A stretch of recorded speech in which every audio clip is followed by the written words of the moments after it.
began training. The Spirit said that I was selected to take over her role. My flesh, when she dies, will no longer be of use to me. You, little daughter, will be the one to take the role as my flesh, and I will use you as I use Pachita.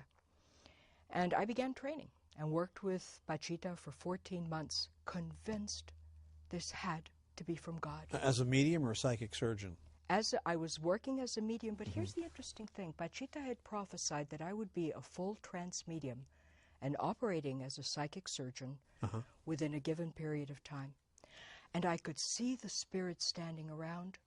I followed the techniques of guided imagery, visualization that are taught in the inner healing movement, that are taught by Richard Foster, that are taught by Agnes Sanford, that are taught by the whole inner healing contemplative prayer movement, that are being taught right now to the youth in churches that are following the contemplative prayer movement. And using those techniques, I could see the spirits around, but something kept short-circuiting it. God in His mercy protected this young fool in my ignorance, and He kept me from becoming a fully possessed trance medium. But it wasn't from my lack of trying. And yet I was working as a psychic with her and being a part of the operations and assisted in over 200. I stopped counting after 200 operations, and I saw astonishing things and was convinced that because the phenomena I had my hands in, John, and I can't convince anybody, look, convince you, prove to you that I had my hands in a human being's body while they were talking to me consciously. I can't. Prove to you that I saw vertebra removed and replaced by cadaver bone. I can't. Prove to you that I saw a skull of a man from the American colony in Cuernavaca, whom I took down. He'd been given up as hopeless by the doctors in Mexico as well as in the States, inoperable brain tumor. And we take him down, and he has a surgery in which he's lying on a cot. Hermanito raises his knife in salute to the altar where the crucifix is, where the picture of Jesus is. We've welcomed Hermanito by saying the Lord's Prayer. Hermanito. Hermanito, who was known as Little Brother. Little Brother, right. When he was there, John, it was no longer referred to as Pachita. It wasn't Pachita doing these things. It was the Spirit, Hermanito. Hermanito. And boy, he used to get really annoyed when he'd show up in his flesh and find somebody painted her nails. He was not amused. Is it seemly, my little ones, that I, a great prince, should come and find my flesh with nail polish on? Oh, most annoying. So it was the reference to Hermanito. Nothing like picky spirits, by the way. It's right. You know, I mean, for goodness sake, picky, no kidding. But he was, and very demanding and very cruel to Pachita. Let her, one of her children die. She almost stopped working with him at that point.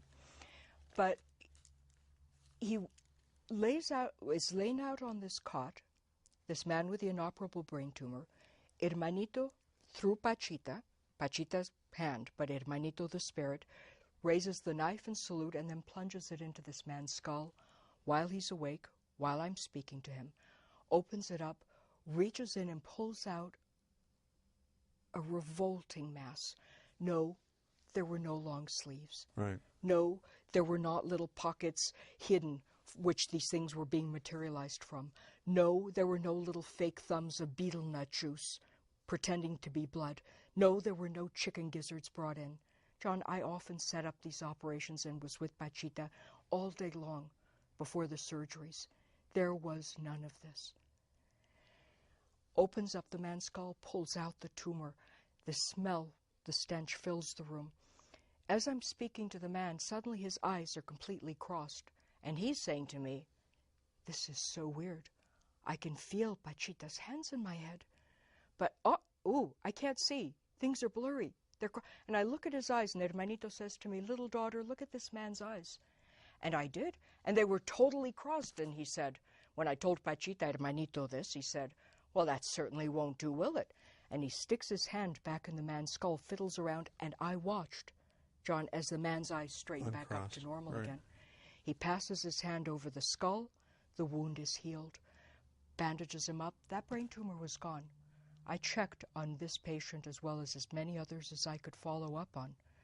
Doctors bringing their own patients from the States, a medical doctor, a surgeon with his own practice in Mexico City, also is one of the assistants. So look, I'm with this woman 14 months, and I am convinced that because I am seeing genuine phenomena, because the experience is so ecstatic, so beautiful, so overwhelming, so different from everything else I'd experienced when I'd been involved in the occult, the scary part of the occult, convinced this had to be from God because I was sincere, because I loved Jesus, because I recited the Lord's Prayer, because there was a crucifix on the altar. And I knew enough of the Bible so that when I was introduced to Edith Schaeffer and Dr. Francis Schaeffer, as you know, one of the greatest theologians of the 20th century, a wonderful, You'd be surprised how many people, though, have not read Francis Schaeffer. I've never read, never even heard of him. Right. To the shame of the church. We all know who the blasphemers and the heretics and the spiritual buffoons are, promoting heresy and doctrines of demons, but the truly godly men who warned of what was coming, we don't even know their name. Never mind what they said. But I met Dr. Schaeffer and Edith Schaeffer. Where was that, anyway? In Cuernavaca. They were doing a seminar in Acapulco. And Edith sat there and said to me, oh, so graciously, there was a family member who'd been very involved with them and had spent a lot of time at L'Abri. So she wanted me to receive the benefit of that. Maybe Edith Schaeffer could get me out of this stuff. She was a committed Christian. And I had already said to her, and I as much said to Edith, look, with all due respect, although in truth I was feeling no respect at all, I said, look, Mrs. Schaeffer, doesn't the Bible say, by their fruit you will know them? How can you tell me, you narrow-minded, Bible-thumping, fundamentalist evangelical, that children who are born dumb and are now speaking, people with inoperable brain tumors who have regained their health and the tumor is gone, people with cataracts, and I'm watching as the cataract is removed, and now the cataract is gone, people who are paralyzed and are now beginning to receive and feel something in their limbs which they haven't felt since they were wounded in the Korean War.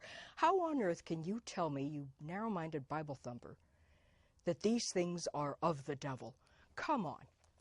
You wouldn't know a genuine miracle if it ran you over in the middle of the street. I mean, respectful I was not. Most New Agers and most occultists, while feeling very proud of how open-minded we are anything but. And she paled slightly under the Acapulco sun and very wisely said little. But I was left with questions because there were a few annoying people who were committed believers in my background who kept asking me questions. How do you know? And I had to admit I didn't. I had a lot of experiences I could talk about. But because I had divorced myself, in fact, never knew what the Bible had to say about these things, and it's really rather a lot, I had no idea that what I was doing was not only spoken about fairly extensively and very directly in Scripture, but I had no idea what it had to say about it. So I was totally vulnerable despite my sincerity and despite my devout commitment as a Christian. So what, to use the phrase, jump-started you to the change? In other words, you met Edith Schaeffer there. And well, actually what really started to happen was I was beginning to notice prophecies that were made that weren't taking place. A good friend of mine, a childhood friend who had cancer and was told he would live, was one of the astonishing operations. That young man died during the surgery. And Hermanito takes his arm and slits his wrist and slits the wrist of another young man, a Yaqui Indian, an engineer who was another assistant, puts the hands together, and this young man begins breathing again. He was brought back to life. But he was told he would live, and he didn't. He died. I had been told I would be a full trance medium within a period of time. That hadn't happened. Right. So after 14 months, I thought, I'm just not evolved enough. I need to get away, get some perspective. So when the Tutankhamun exhibit was being shown in England, in London, I thought, good, I'm going to go see the Tutankhamun exhibit. I'm going to go spend some time with some mummies and maybe gain some perspective on all this. But I went and asked Pachita for her blessing, and John, that was the last time I ever saw her. While I was in England, this relative of mine, who was a very committed believer at the time, literally railroaded me into L'Abri, because I'd met Edith and Dr. Schaefer months before. And of course, L'Abri was in Switzerland, by the way, for people who L'Abri in don't know. Switzerland, Right. their wonderful home and group that they had in Wimaux-sur-Olon, where they gathered Christians together and had been for many years to teach the Word and speak the truth of God and minister to young lost souls who didn't have a clue what we were doing, among whom I was chief and foremost. So I let myself get railroaded into L'Abri, and I said, look, I'm going, but if one of these people tries to cram their version of Christianity down my throat, I'm out of there. But I was willing to listen, because finally I started to get a little question coming into my head. What if I'm wrong? I believe I'm a committed Christian, but what if something isn't right here? And while I was there, I prayed. I was talking to Sheila Bird, one of the wonderful counselors there. She's gone home to be with the Lord. And Oz Guinness, who at that time was writing The Dust of Death. He was working on his first book. And Oz gave me all kinds of stuff on why Christianity and reincarnation and Eastern mysticism are not compatible. And part of it was going in one ear and out the other. The oppression was suffocating. I mean, the oppression upon you, not at L'Abri. Not Right. at L'Abri, Okay. but upon me, as I was beginning to say, look, what if these narrow-minded bigots are right?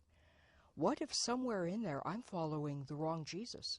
What if the work with Pachita isn't from God as it claims to be? What if these experiences, when the contemplatives, John, are talking about these mystical experiences, when I read Richard Foster and Leonard Sweet and Thomas Merton and André Nouwen and some of these others who talk about these magnificent, glorious visions and encounters that they have with what they believe to be God, I know what they're talking about. But finally, a little question as I sat down and was challenged by Sheila and by Oz. Joe, look, read the Gospel of John. Read the first epistle of John. Ask God to show you the truth about what you're into. I fought through the oppression. They prayed for me. And I finally came to the point of saying, God, if I'm wrong, if there is something that is not from you in what I'm involved with, then you show me. And I'm willing to give up the power. I'm willing to give up working as a medium and pursuing my work with Pachita. I'm willing to give up the ecstatic visions and the glorious experiences. I'm willing to give up the manifestations. I'm willing to let it all go. If you show me that this is not from you, but you better show me good. I got to tell you, don't pray that unless you really, really, really want to know, because God took me at my word, and he pulled back that veil of deception that had been woven around me, that I had allowed to be woven around me because of my deliberate participation in things I later found out God called abomination. And it literally cost me my life almost on the edge of the mountain there when I was on my way to Sheila Bird's. The demons suddenly were allowed to manifest with a terror and an intensity that I had never experienced. They almost killed me that night. Literally a fist coming out of the dark when I was walking alone along the side of the Alps there on my way to Sheila's, knocked me forward, and I'm calling on the Jesus in my psychic laboratory. Jesus, help me, as I'm hearing these voices whispering, incoherently at first, and then these voices that became very clear. We're going to kill you. And I'm calling on the Jesus that I was taught by Silva Mind Control, that I encountered in my place of silence. I called on this Jesus to come